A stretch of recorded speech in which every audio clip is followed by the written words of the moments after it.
Personally, I think just competence and intelligence is more important than anything else, and that more than more than even getting along for a long passage, just someone that'll get you safely across the water. That for me was number one.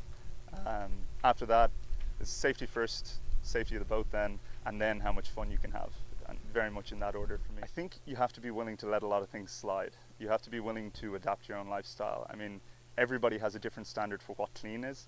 So you get on the boat and one person thinks that like plates everywhere is okay and that's what clean is. Another person thinks that if the whole thing isn't absolutely gleaming and shining, then it's an absolute sty. So you gotta be okay with whatever everybody comes up with.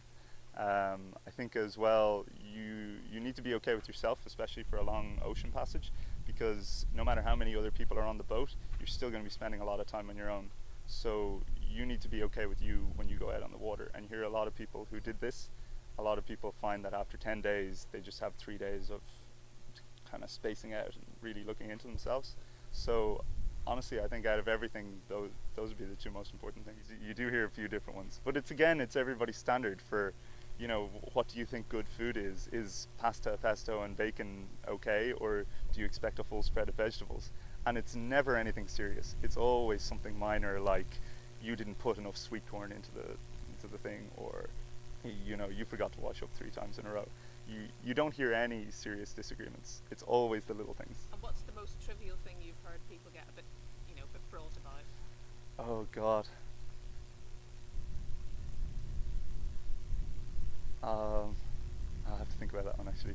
You can crop The this. sweet corn isn't a real example. It is a real example. That's what it's like though. It's always what it's like, and there isn't a huge amount out there. It's not like there's anything big to argue about. There's not enough people to be dating or anything. There's no like serious emotional turmoil. It's just always the little things. I think people ask themselves big questions and they go out expecting a large epiphany and then don't necessarily find it. So you do meet some people that just change completely. I thought I was going to sail the Caribbean for 3 months, and I just decided after the first one, my granny's old, my dog's old, and I need to be home for Christmas.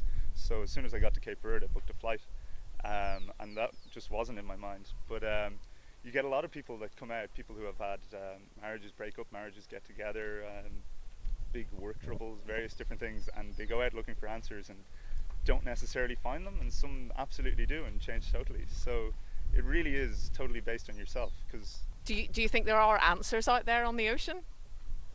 The beautiful thing about the ocean is the only thing that's out there is what you bring with you. You're like a sage of the oceans. Thanks.